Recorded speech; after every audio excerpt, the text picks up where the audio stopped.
Located in Union, Missouri, Nobletons Distillery may only be officially 9 years old, but the tradition of distilling goes back generations for Demetrius Cain and his family.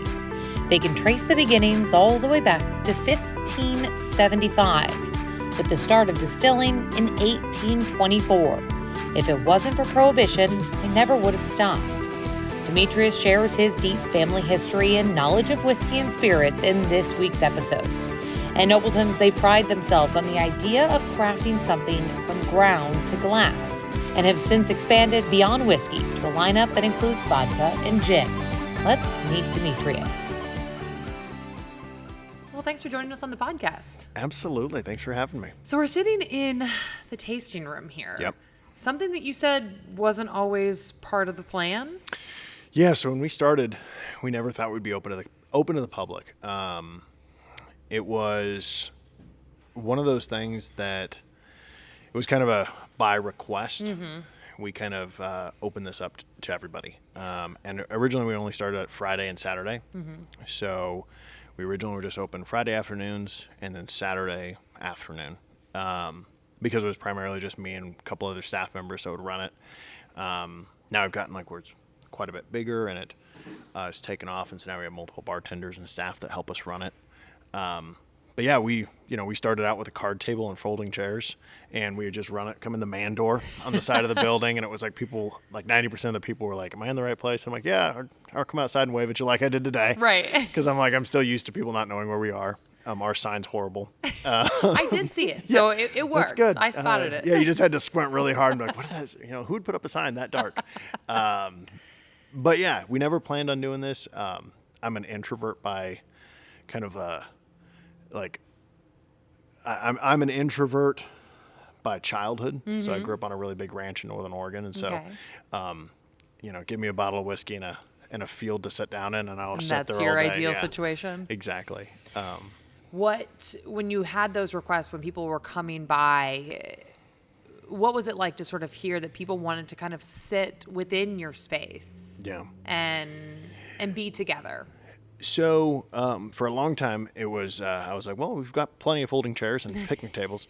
But a lot for us over the last 4 years, really, the thing that for me kind of changed is I wanted to have a place that people could come sit, because what I found is that what people were asking for was to sit down and just hang out. Mm-hmm. And I feel like making whiskey, especially whiskey, and I would say all distilled spirits, but whiskey, and I would say the same kind of goes for like craft beer and some wines, but I would say really craft beer and whiskey is this sense of camaraderie where you just want to sit down with people and just share a drink and, catch up. And so over the last 4 years, that was something we just kind of started to hear more consistently. Mm-hmm. And it was something that I, in business, when I always say when people start telling you to do something in business, when enough people start telling you should probably listen. Probably should do it. And so that's what we do, and we have a lot of fun. How has it changed the business? Has it changed it? I would say that we're more open to telling our story, because we kind of have a very odd story. I'm the 9th generation family distiller. Wow. And so my family we distilled all the way back in Scotland, and then we came to the United States in the 1600s, mm-hmm. and we can trace all of our lineage and all this fun stuff back, but we claim 1824. Okay. And so coming January 2025, we're going to have custom bottles that'll have our 1824 on the bottom. Cool. With our logos and all that stuff. But what that denotes is when my family went independent. So my family, up until that point, they'd owned distilleries with other people, or they'd mm-hmm. worked for other families in Kentucky and Virginia and all over. But my family eventually settled down here in Missouri. And from 1824 until Prohibition, my family was DSP 59. Okay. And so a DSP is a distilled spirits permit. Okay. So it's issued to you by the federal government. And we were given that DSP up until Prohibition. Then we lost it because mm-hmm. of Prohibition. And then part of our process over the last 9 years of getting back into the distilling, we were able to reclaim that DSP number. That's amazing. Yeah. What does that mean to you? It's really special. Kind of just getting back into that history, telling people the kind of the importance of, for me, there's a familiar side of like, I feel like it's after we lost everything, we went bankrupt in the prohibition, is there's kind of like a coming back and like making what happened in the past right again.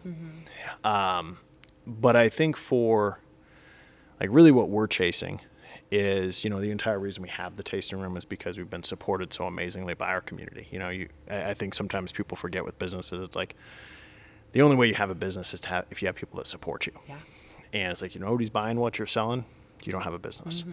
And so that's like one of our biggest driving forces behind it is retelling our family history, but in a way that everybody feels like family, because it's like my family is as much as everyone else's family. You know, it's like my family is, you know, it's my family is just as much your family as my family if you're supporting and helping us build the company. Yeah.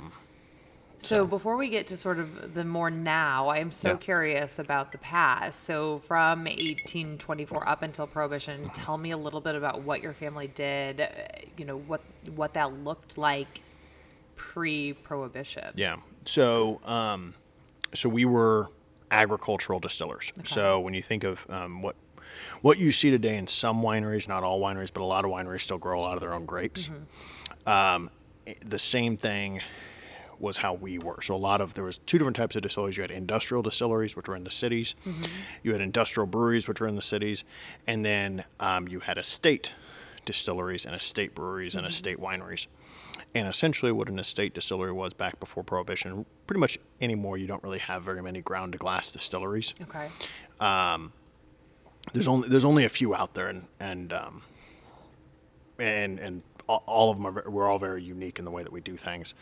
But we grow 100% of all of our raw materials. Wow. So 100% of all the raw materials that we use to manufacture our whiskeys, our gins, our vodkas, our liqueurs, all the stuff we grow ourselves. I imagine that makes it a lot more complicated. It's a lot more complicated, but you have a lot more control. So I understand, you know, by when you look at a kernel of grain, you have the sugar and all the fermentable, all of the necessary fermentable ingredients inside that kernel of grain. And when I understand where that kernel of grain, you know, okay, why does this grain have more sugar than another kernel of grain from another field? When you understand the science of the soil, and you start looking into like, okay, what are we doing in this soil? How are we taking care of the land? How are we, you know, maximizing the output while also regenerating the soil? You start to understand how much the different tastes can be impacted by really focusing on the soil. It's like, well, the kernel's going to turn out fine because the soil is really healthy. And so my family's always been that way. So we kind of have a full circle agriculture. So not only do we grow the grain, we also grow cattle to eat the grain after it's been spent from the fermentation. And it just kind of works way back. So in the past, that's how it was. Was it always whiskey that your family distilled, or was it? Whiskey's been our biggest business. Now we have multiple sides of the family that have all been in distilling. Okay. So the primary side that we focus on is the whiskey side. But we have my great-grandfather, he helped raise me. Died at 106, born in the 1800s. Wow. Died in the 2000s. You know, fought in World War I, just a mountain of a man. Like, you know, the stories he would tell. But his side of the family was Cajun. And so they did more rums. Okay. And they did, because they came from Louisiana originally. And kind of how the whole family kind of got connected was his family was in Louisiana. His father fought in the Civil War. And so his father left the South and came to Missouri to fight for the North. Wow. Because he was Cajun. And so Cajuns, his mother was half Cherokee, well, full Cherokee, but he was half Cherokee, and so they couldn't own land, and so they came to the North to fight. You know, so there's like a whole bunch of history there, and so we have that side of like rum making, which is very unique. So we've also made a lot of rums in the past, which people might not, when they think Missouri distilling, rum is probably not the first thing that would come to mind. No, and we love making rum. We made it for many years. We don't make it as much anymore because once the whiskey had fully matured, now whiskey's our biggest side. Whiskey's more of a Midwestern thing. And it's what I drink most, so it's like my experience in whiskey manufacturing is much deeper than it is in rum making. But yeah, so we kind of have all sides. That's amazing.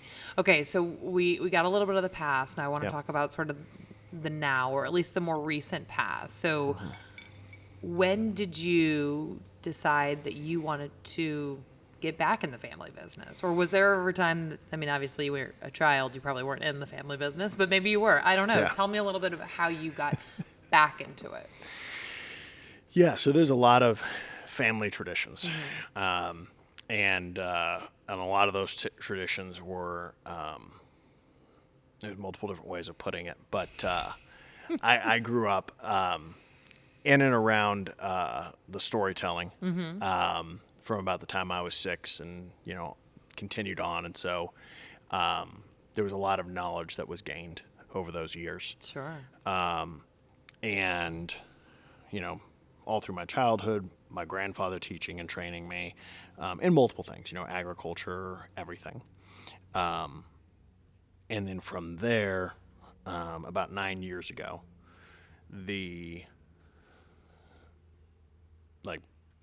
we kind of made that decision. I'd kind of come out of multiple different career paths. And I was just like, I want to be back farming. And farming is a hard life. There's not a lot of people don't understand that, like most farmers, if you look at the prices of corn and wheat and barley, and most of the grain is the same price it is today as it was in the 1980s. Wow. And so imagine working in a field where there hasn't been a pay increase since the 1980s. Yeah. And so I looked at that, and I'd done a lot of finance stuff in the past.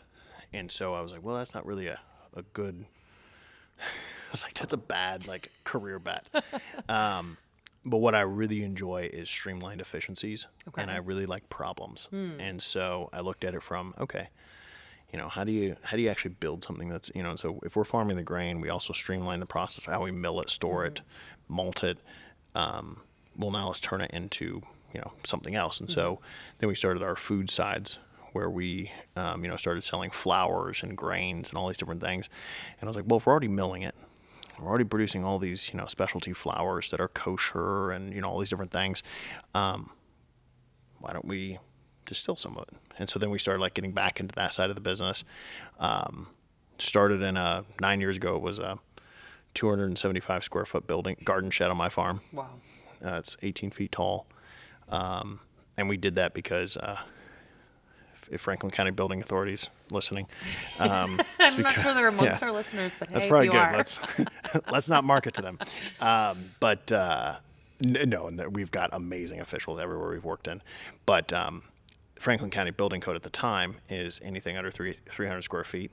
It doesn't require any building codes. No, there you go. So we put together all the plans, and primarily it wasn't the building code. They still inspected and everything for wiring and all this stuff. But the biggest thing was it's expensive to build a building Yes. with all the safety stuff.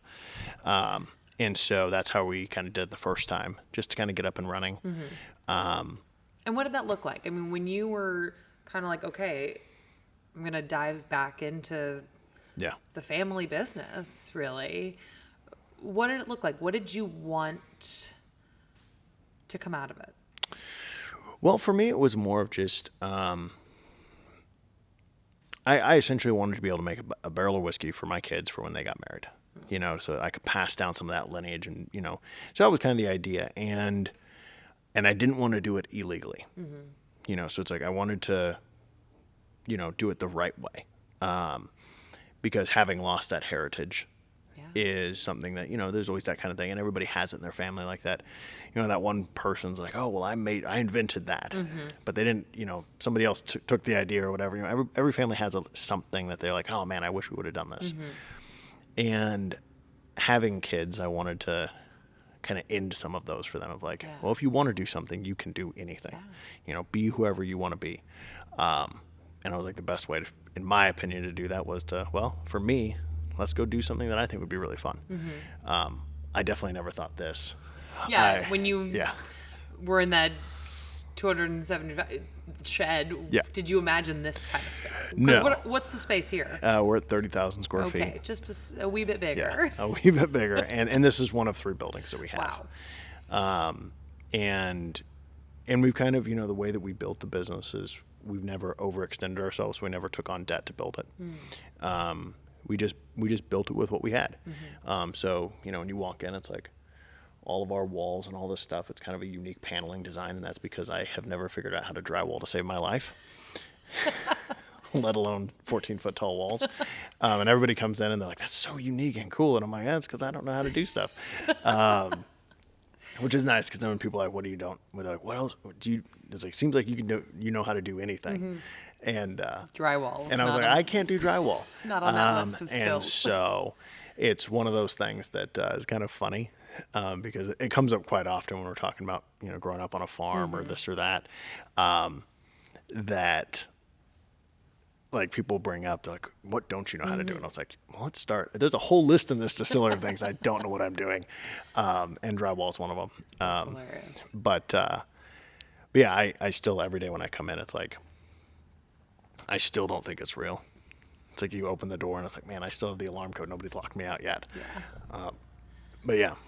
So you wanted to create something legal, and you wanted to build this for your kids and your family. So logistically, what did it look like? What did you start with? What did you want to be sort of the first? And did you think far enough ahead beyond creating something for your family and your children into sort of a much larger commercial situation? Yeah, so we immediately started putting up whiskey. And so we started putting up whiskey immediately. And so what that looked like initially was, about a barrel a day. Okay. And so we'd put away a barrel a day, and now we do about 28 barrels a day. Wow. And so putting up a lot of whiskey. And then it also included, the logistics side of it is that we're not just selling our own brands. We manufacture for other companies, and people come to us, and and because of that, it's like we sell, we sell by the truckload, and we bottle and sell brands all over the country now. But like making that happen was done so through a ton of lessons. I was going to say, was there a lot of trial and error, or did you have a lot of that knowledge from family to sort of almost have a little boost up? So I'd say the distillation side, like understanding how to make alcohol and how to separate it, the proper fermentations, all that was very, very little trial and error. What I would say is more, and still is the business acumen. Learning how to run a business is not an easy thing. And that still is just, it's like, we still make those mistakes all the time where you like come down and I'm like, man, that was a bad decision. But I think that's kind of the fun part of it. And I'd say that's the benefit of how we built the company, is that, because we don't have big bank loans, we're not betting on, hopefully making money. Yeah. It's like, which sometimes to the dismay of my guys, my team, we're using machines that we've all built. So when it breaks, we all know how to fix it. But we've done it that way because what we can afford. And I think that because we don't have that pressure of giant bank loans or just spending millions of dollars to buy the nice equipment, is that we really spend a lot of time focusing on the quality of what we're making, because we don't have that pressure pushing down on us saying, oh, we got to turn profit as fast as possible. Because like about 2 years ago, we had our whiskey just come to market, and we had a situation where we had a very, very large customer that's a nationwide customer picked us up, and they bought 2 years worth of whiskey that we thought we'd have enough for 2 years to sell. They bought 2 years worth of whiskey and sold it all within 6 weeks in their big box retail shops. Oh, wow. And which a good was great. problem, but not a... Well, it was great for a minute. Yeah. And then it was all of a sudden we had no money. Yeah, I mean, we didn't have enough whiskey. So it's like, now we can't continue that growth. We just stopped. And at the time, our distributor told us, they were like, well, let's just lessen the age. Let's just sell younger whiskey. And our response was no. Because I was like, we don't need to. I was like, we're not going to lessen the quality of what we're producing. And that's something that we're like really committed to, is that, it's like if we're going through all the steps of growing the grain, doing it environmentally, consciously, why screw it up and sell a young product? Right. Yeah. So let's walk it back a little bit for those listeners that maybe aren't super knowledgeable about the whiskey Yeah. making process and the aging process. So take us step by step. When you talk about, a young whiskey versus, a longer aged one, walk us through sort of how long it takes to make, what those steps are. Yeah, and the one thing that I would preface that with is, first and foremost, I'm by no means an authority on anything. I just wake up in the morning. I'm a farmer, and like most of the stuff I do is sometimes like my wife watches with a video camera usually in hand, because if this guy dies, I'm at least gonna get some money on some TV show. So I don't really speak with authority, I would say absolute authority on any of this. It's mostly just my opinion, and based on our whiskey. Sure. So You have created a product, though, that people do want to drink, that they do enjoy. So I would say Correct. there's some that would say you've got some authority. Yeah, I just never want to, we're huge supporters of anybody that starts a business, and we have, I think we live in a state of some of the most amazing and creative distillers and winemakers and brewers that I'm like, it's like, your product better than I do. And if you say your product's ready at 2 years, a year, then I trust you because you're the maker of it. Sure. And so for us, what we say is that our whiskey's ready, where it's like, it begins to come to that level of okay, this is it's starting to hit that corner where it's like, okay, it could be a sipper or a cocktail whiskey at around 4 to 5 years. Okay. So a minimum of 4 to 5 years. It's also pretty well established in Kentucky bourbon culture, which is 4-year-old whiskey bottled in bond. Is kind of what you shoot for a minimum age. Before that, it's kind of young or unmature. At 4 to 5 years old, you start to hit that. It's starting to hit that band of really nice maturity. From about 7 to 9, it really starts to come into its profile, and then we're setting on barrels that'll set well beyond into their late teen years and into the 20s. Obviously, we're not there yet. Right. Because as people are listening and maybe doing a little math here, that you started 9 years ago. Yeah. There's a giant chunk there that you didn't have that whiskey to sell. Correct. Yep. And so when we started, we started by selling rums. We started by selling liqueurs. Because those don't age as long. Correct. And so and that's the thing is, a lot of distillers, what they do during those years is they sell vodka and gin. And that was one of those business mistakes we should have figured out early on, is we didn't. Because I fought it as long as ever. Why?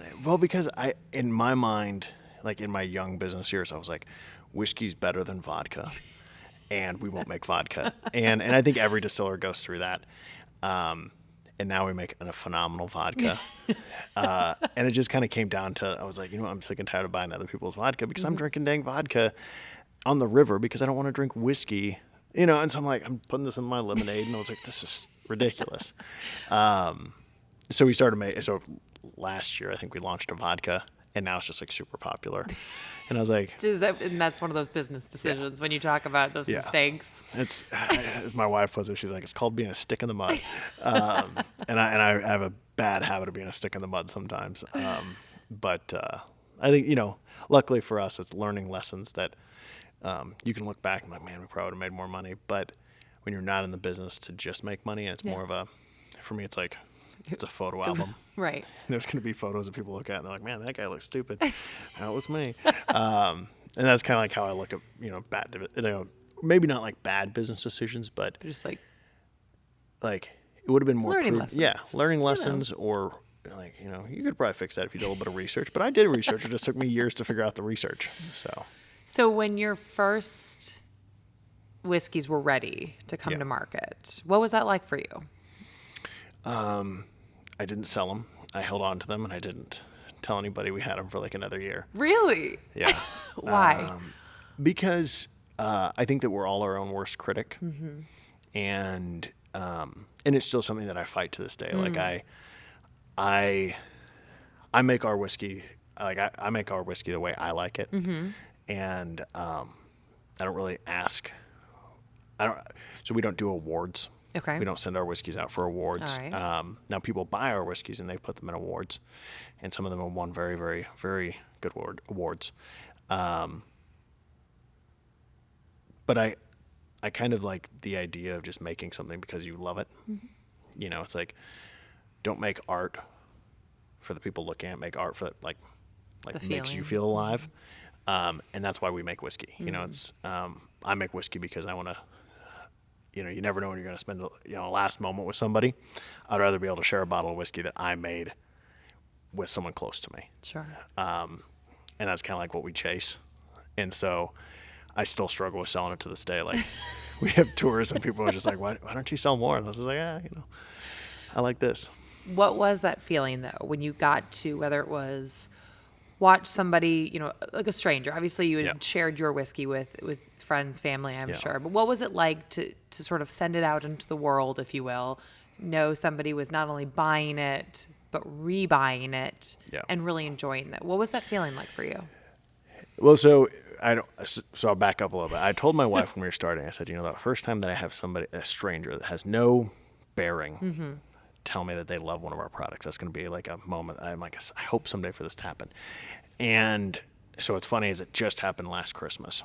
That was the first time somebody told you they loved your product? Well, it wasn't that people tell me all the time they love our product, but I've never had somebody that doesn't know who I am tell me that they loved it. All right. Just a random person. And have you ever met David Stein? So David, Stephanie. Fabulous people. Very, very, very close friends. Did they friends. do these tables? The bar. The bar, okay. And we've been friends for years. And so we always end up at we kind of have our mutual friends, Jason and his wife, and different friends that all kind of run in the same circle. And we ended up over at Jason's house for a Christmas party, and we're all hanging out there. And Jason has a whole selection of our single barrels up on the wall, and I'm like standing over there and I'm kind of, when I'm here, people think I'm extroverted, but I'm not. I love people, but I'm also I'm fine. Like when people don't drink alone, I'm like, I drink alone all the time. But I'm standing there by the bar with my wife, and we're just kind of chatting with people. And this one guy sees me pour some Planters into a bottle, into a cup, and he was like, "Man, have you had Planters before?" And I was like, "Yeah." And I was like, before I start, I was like, "Have you?" And he was like, "I just brought Jason a bottle. They just released a barrel last night at Wine and Cheese." And he goes into the back room, he pulls out this bottle. He's like, "I brought this over for him." And I was like, "Oh, that's really cool." And we bottled it 2 days before. And so it was really funny because he's going through the whole thing. He's like, "Oh, this is one of my favorite mash bills." He's telling me all the story behind it. And I was like, and I just kind of waited, and I was like, "Man, you have no idea how much this means to me." And he's like, "What do you mean?" And I was like, "We just bottled that yesterday." And he's like, "What do you mean?"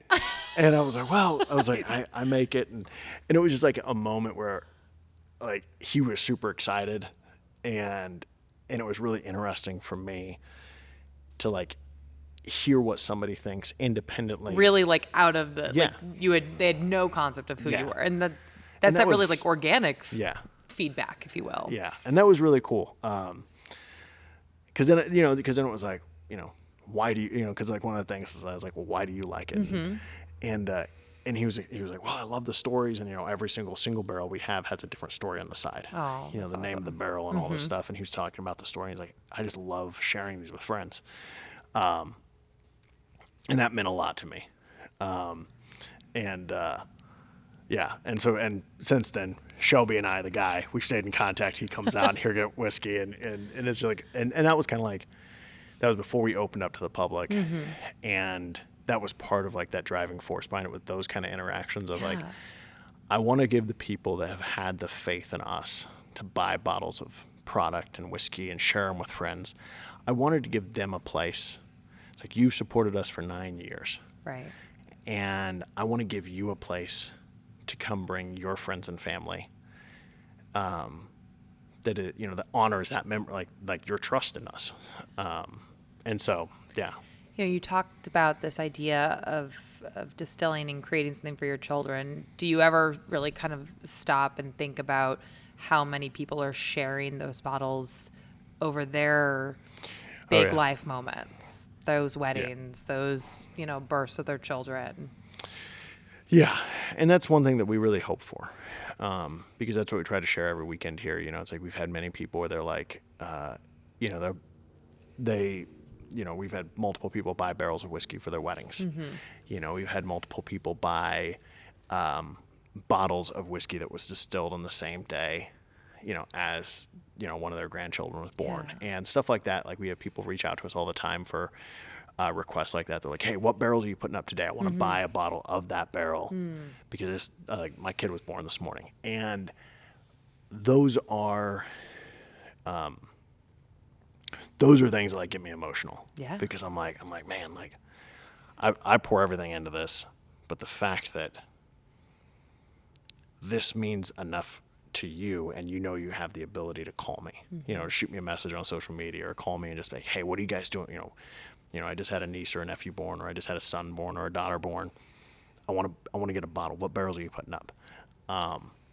Like, that's huge. And it's one of the things. It's like, there's that weight side of, like, man, I don't know that we're worthy of that, support sometimes. But yeah. What do you think? And I don't know if you get the chance to talk to family members who, kind of can really, like, look back at the history of your family. And I mean, do you think about what they would think of what you've created here? Those ancestors and all they did and then to look at this. Yeah, I think they would be proud. I like to think that, because I think that because I know how the family felt when we lost it all. Yeah. Like, there's like, hearing that as a kid, kind of that generational animosity of feeling like, we ran our business right. We didn't do anything wrong, and we still lost it. And I think that, like, those generational things hurt, and they weigh people down. And I think that, everybody has those things where it's like, every family has their different things, like, from generation to generation. They're like, man, I wish we had done this different or this or that. And so, kind of picking up those pieces and just being like, hey, you know what? Let's run with it. So I think they'd be really proud of it. And our family now is very proud of it. They're very proud to see, like, we do special things behind the scenes for our family. Like, there's only certain whiskeys, like you can't buy certain things that it's like, nope, these barrels are specifically given to my family. Sure. When we have deaths and marriages in the family, it's, giving away barrels of whiskey to them just as a, and obviously, so we go through the whole legal process of paying the taxes and all these things. There's nothing, but it's like, we have close friends that pass away, and it's like giving, bottling barrels of single barrels, for the whole family, and just give them to them because it's like, that's like the right thing to do. Just, it's not just my lineage, it's all of our lineage. And so I think they'd be proud of it. And it's something we're proud of.